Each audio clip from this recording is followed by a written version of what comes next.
Hi friends, good morning. Welcome back to our channel. ಎಲ್ಲರೂ ಹೇಗಿದ್ದೀರಾ? ನಾವು ಚೆನ್ನಾಗಿದ್ದೀವಿ. ಬೆಳಗ್ಗೆನೇ ವ್ಲಾಗ್ನ ಶುರು ಮಾಡಿದ್ದೀನಿ. ಹೊರಗಡೆ ಕ್ಲೀನಿಂಗ್ ಕೆಲಸ ಎಲ್ಲ ಮುಗಿಸಿ ರಂಗೋಲಿ ಎಲ್ಲ ಇಟ್ಟು ಕಾಫಿ ಮಾಡಿ ಕುಡ್ದಿದ್ದಾಯಿತು. ಇವಾಗ ಇಡ್ಲಿ ಮಾಡೋಣ ಅಂತ ಹೇಳ್ಬಿಟ್ಟು ಇಡ್ಲಿ ಹಿಟ್ಟನ್ನೆಲ್ಲ ರೆಡಿ ಮಾಡ್ಕೊತಾ ಇದ್ದೀನಿ. ಈಗ ಇಡ್ಲಿ ಬೇಯೋದಕ್ಕೆ ಇಟ್ಬಿಟ್ಟು ಇನ್ನು ಚಟ್ನಿನ ರೆಡಿ ಮಾಡಬೇಕು. ಇನ್ನು ತನು ಕೂಡ ರೆಡಿ ಆಗ್ತಾ ಇದ್ದಾಳೆ. ನನ್ನ ಹಸ್ಬೆಂಡ್ ಕಾಫಿ ಕುಡಿದ್ಬಿಟ್ಟು ಅವರು ಇವಾಗ ಡ್ಯೂಟಿಗೆ ಹೋಗೋದಕ್ಕೆ ರೆಡಿ ಆಗ್ತಾಯಿದ್ದಾರೆ. ನಾನು ಆಮೇಲಿಂದ ಬಂದುಬಿಟ್ಟು ಬ್ರೇಕ್ಫಾಸ್ಟ್ ಮಾಡ್ತೀನಿ ಅಂತೇಳಿದರು. ಸರಿ ಅಂತೇಳಿ ಈಗ ನಾನು ಬೇಗ ಬೇಗ ಇಡ್ಲಿನ ಮಾಡ್ತಾಯಿದ್ದೀನಿ. ಬೆಳಗ್ಗೆನೇ ಎಷ್ಟು ಬೇಗ ನಾವು ಕೆಲಸಗಳನ್ನ ಶುರು ಮಾಡಿಕೊಂಡ್ರು ಕೂಡ ಬೇಗ ಬೇಗ ಟೈಮ್ ಹೋಗ್ಬಿಡುತ್ತೆ.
ಬಾಯ್. ಹೌದಾ? ಸ್ಮೂತಾಗಿ ಮಾಡ್ತೀವಿ.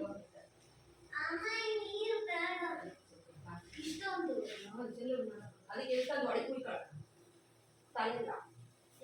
ಸರಿ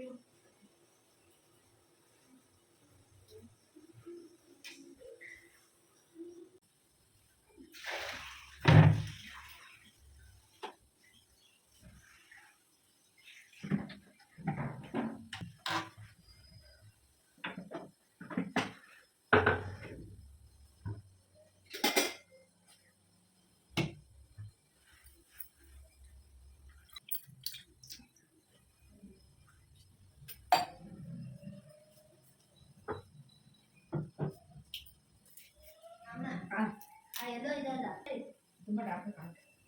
ಅದು ತುಂಬಾನೇ ಓವರ್ ಕಾಣುತ್ತೆ. ಸ್ವಲ್ಪ ಅದು ಹಾಕೊಂಡ್ರೆ ಎಲ್ಲರೂ ನಗ್ತಾರ. ಯಾರು ನಗ್ತಾರ? ಅಷ್ಟು ಹಾಕಿದಾರೆ ಅದಕ್ಕೆ.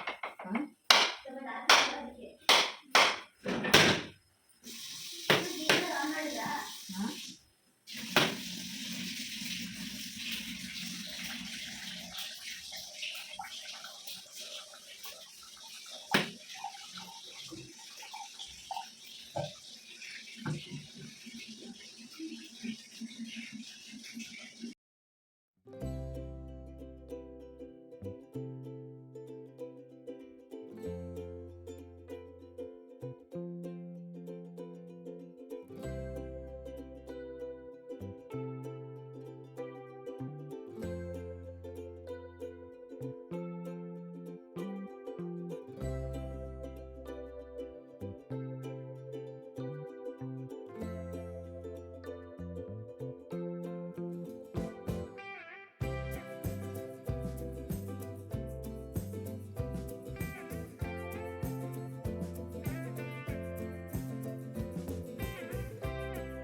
ಹಾಗೆ ಫ್ರೆಂಡ್ಸ್, ಈಗ ಚಟ್ನಿಗೆ ಏನೆಲ್ಲ ಬೇಕು ಅದನ್ನೆಲ್ಲ ತೊಗೊಂಡಿದ್ದೀನಿ. ಕಾಯಿ ಚಟ್ನಿ ಮಾಡ್ತಾಯಿದ್ದೀನಿ. ಒಂದು 3 ಹಸಿರು ಮೆಣಸಿಕಾಯಿ, ಒಂದು 4-5 ಇಲ್ಕು ಬೆಳ್ಳುಳ್ಳಿ, ಒಂದು ಚೂರು ಶುಂಠಿ, 1ರಿಂದ 1.5 ಟೇಬಲ್ ಸ್ಪೂನಷ್ಟು ಹುರ್ಗಡ್ಲೆ, ಹಾಗೆಯೇ ಸ್ವಲ್ಪ ಕೊತ್ತಂಬರಿ ಸೊಪ್ಪು, ಇನ್ನು ಒಂದು ಭಾಗದಷ್ಟು ತೆಂಗಿನಕಾಯಿ ತೊಗೊಂಡಿದ್ದೀನಿ.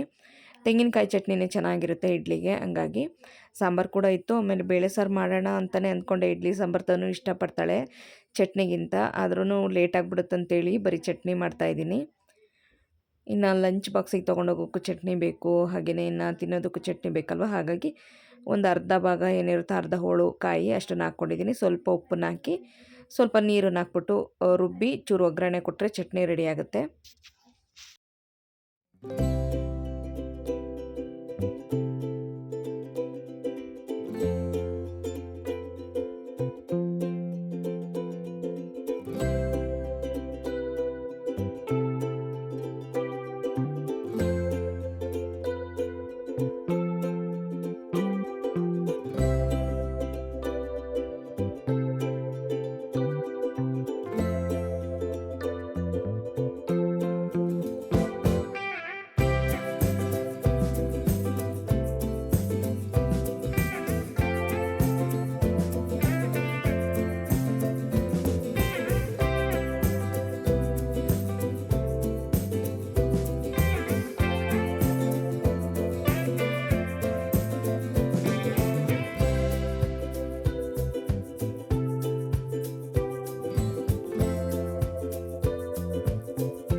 ಇಡ್ಲಿ ಅಂತೂ ತುಂಬ ಸಾಫ್ಟಾಗಿ ಮಲ್ಲಿಗೆ ಇಡ್ಲಿ ಥರ ರೆಡಿಯಾಗಿತ್ತು. ಹಾಗೆ ಚಟ್ನಿ ಕೂಡ ರೆಡಿ ಆಯಿತು. ಫಸ್ಟ್ ಈಗ ಅವಳಿಗೆ ಬ್ರೇಕ್ಫಾಸ್ಟ್ ಹಾಕ್ಕೊಡ್ತಾ ಇದ್ದೀನಿ. ಇನ್ನು ಬಿಸಿ ಬಿಸಿ ಇರುತ್ತೆ, ಅಷ್ಟೊತ್ತಿಗೆ ಬಸ್ ಬಂದುಬಿಡುತ್ತೆ, ಬೇಗ ಬೇಗ ತಿಂದ್ಬಿಟ್ಟು ರೆಡಿಯಾಗು ಅಂತೇಳಿ. ನೋಡಿ, ಇಡ್ಲಿ ಅಂತೂ ತುಂಬ ಸಾಫ್ಟಾಗಿ ಚೆನ್ನಾಗಿ ಬಂದಿದೆ. ಚಟ್ನಿ ಕೂಡ ತುಂಬಾ ಚೆನ್ನಾಗಾಗಿತ್ತು. ಹಾಗೆಯೇ ಇನ್ನು ಲಂಚ್ ಬಾಕ್ಸ್ ಒಂದು ಪ್ರಿಪೇರ್ ಮಾಡಿಬಿಟ್ರೆ ಇನ್ನು ಆ ಕೆಲಸ ಕೂಡ ಮುಗಿಯುತ್ತೆ. ಇನ್ನು ತನುನ ಕಾಲೇಜಿಗೆ ಕಳಿಸಿದರೆ ಇನ್ನು ಉಳಿದಂಥ ಕೆಲಸಗಳನ್ನ ನಾನು ಮಾಡ್ಕೋಬೋದು. ಬೇಗ ಬೇಗ ಲಂಚ್ ಬಾಕ್ಸ್ ಎಲ್ಲ ಪ್ರಿಪೇರ್ ಮಾಡಿಕೊಟ್ಟೆ. ತನು ಅಂತೂ ಬೇಗ ರೆಡಿಯಾಗಿ ಹೋದ್ಲು, ಲೇಟ್ ಆಗಿಬಿಡ್ತು ಅಂತೇಳಿ. ಟೈಮಲ್ಲೇ 10:45 ಆಗೋಕ್ಕಾಗಿತ್ತು. ಅಷ್ಟೊತ್ತಿಗೆ ನನ್ನ ಹಸ್ಬೆಂಡ್ ಬಂದರು ಬ್ರೇಕ್ಫಾಸ್ಟ್ ಮಾಡೋದಕ್ಕೆ. ಬ್ರೇಕ್ಫಾಸ್ಟ್ ಮಾಡಿ ಮತ್ತು ಪಾತ್ರೆಗಳನ್ನೆಲ್ಲ ತೊಳೆದು ಸ್ನಾನ ಎಲ್ಲ ಮುಗಿಸಿ ಆದಮೇಲೆ ಇವಾಗ ಗಿಡಗಳಿಗೆ ಸ್ವಲ್ಪ ನೀರನ್ನ ಹಾಕೋಣ ಅಂತೇಳಿ ಬಂದಿದ್ದೀನಿ. ಗಿಡಗಳಿಗೆ ಬೆಳಗ್ಗೆನೇ ನೀರು ಹಾಕೋದಕ್ಕೆ ಆಗಲಿಲ್ಲ, ಮರ್ತುಬಿಟ್ಟೆ. ಸೊ ಇವಾಗ ಗಿಡಗಳಿಗೆ ನೀರು ಹಾಕ್ತಿದ್ದೀನಿ. ನಮ್ಮಮ್ಮ ಅಂತೂ ಒಂದೊಂದು ಪಾಟಲ್ಲಿ 3 4 ಗಿಡ ನೆಟ್ಬಿಟ್ಟಿದ್ದಾರೆ.